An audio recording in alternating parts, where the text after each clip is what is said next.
नौकरी के लिए प्रयास करते हैं। हम सभी लोगों को नौकरी नहीं दे सकते, हमारे पास उतना स्कोप नहीं है कि हम सबको नौकरी दे सकें, लेकिन हम स्वरोजगार भी हो सकते हैं। हम विभिन्न क्षेत्रों में काम कर सकते हैं। हमारे लिए बहुत ढेर सारे NGOs हैं, बहुत ढेर सारे हमारे व्यावसायिक पाठ्यक्रम हैं, हम उधर भी अपना ध्यान केंद्रित कर सकते हैं।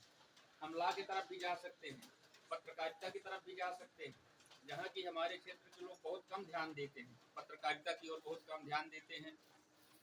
एक चीज़ और बताना चाहूँ आप लोगों को, बालाघाट एक ऐसा क्षेत्र है जहाँ पर हमारे पूरे प्रदेश में सबसे ज़्यादा तृतीय श्रेणी कर्मचारियों की जो बाबू होते हैं उनकी भर्ती होती है, और हम लोग जो है लालायित रहते हैं कि हमारे शहडोल जिला का या अनूपपुर जिला का भी कोई भर्ती होता है।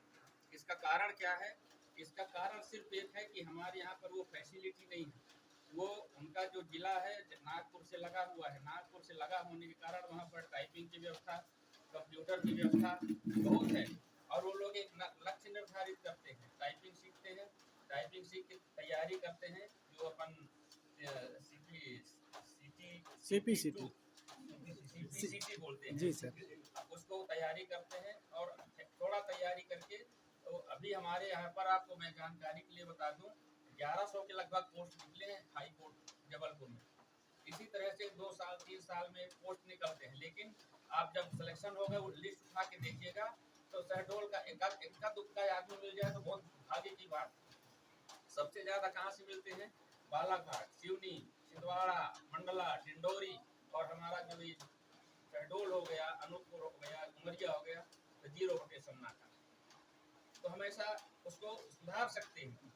हमारे यहाँ पर हम लोग जानकारी नहीं होने से हम उस क्षेत्र में नहीं जा पाते, तो हमारा आशय जानकारी भी होना जरूरी है। हमारे सभी विद्वान अभिभाषकगण, हमारे सभी विद्वान शिक्षक गण आप लोगों को ये जानकारी देते ही होंगे। मेरा आशय सिर्फ ये है कि हमको सभी क्षेत्रों की जानकारी रखना चाहिए।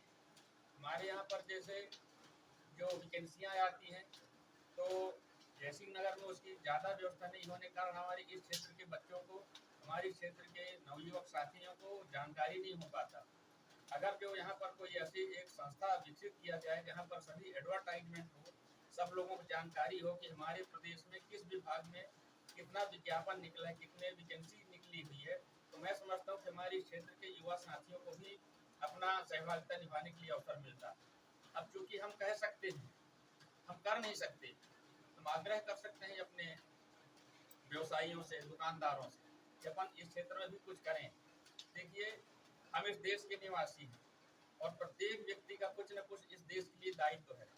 जैसे हमारा शरीर है, हम यदि आपसे पूछेंगे आपका शरीर कौन है, बताइए कौन सा है आपका शरीर, कहाँ है आपका शरीर, बताइए, बताओ आपका शरीर कहाँ है, इसको थोड़ा मेरे को छू के बताओ, कहाँ पर है, किसको शरीर मानते हैं? किसको बोलते हैं शरीर? जी बोलो बोलिए, बोलना ही तो है, मन को डरना थोड़ी है, बोलो। देखिए, यदि मैं पूछूंगा कि आपका शरीर कहाँ पर है, तो आप यहाँ छुएंगे, पैर को छुएंगे, सिर को छुएंगे। हमारा पूरा ये प्रत्येक अंग मिल के एक शरीर का निर्माण करता है, और प्रत्येक अंग जो है शरीर का भाग होता है, लेकिन हम ये नहीं कह सकते कि इसका महत्व कम है, इसका महत्व ज्यादा है। शरीर में किसी भी भाग में यदि कोई पीड़ा होती है तो उतनी पीड़ा होती है जितना पीड़ा अन्य भाग में होती है। इसी तरह से हम इस देश के निवासी हैं और हमारे देश का उसी तरह से दायित्व है जैसा शरीर के प्रत्येक एक अंग का दायित्व है। तो हमको अपने देश के बारे में भी सोचना चाहिए और सतत सोचते रहना चाहिए। तो हम टाइपिंग की तरफ जा सकते हैं, व्यावसायिक पाठ्यक्रम की तरफ जा सकते हैं, पत्रकारिता की तरफ जा सकते हैं, लॉ के क्षेत्र में जा सकते हैं। लॉ के क्षेत्र में भी हम एडवोकेट्स की तरफ जाते हैं। एडीपीओ को वैकेंसियाँ निकलती हैं, वहाँ तमाम जो है सभी कंपनियों में लॉ ऑफिसर की पोस्ट निकलती है, सिविल जज की पोस्ट निकलती है। तो हम क्यों नहीं कर सकते? हम नहीं कर सकते क्या? हम नहीं कर सकते क्या? कर सकते हैं ना। जो कलेक्टर बनते हैं, जो एसपी बनते हैं, जो जजेस बनते हैं, क्या उनके कुछ भिन्न होते हैं उनके शरीर में? वही होता है, बस उनके लक्ष्य निर्धारित होते हैं। तो हमको लक्ष्य निर्धारित करके आगे बढ़ना चाहिए और पढ़ाई में ज़्यादा से ज़्यादा मन लगाना चाहिए।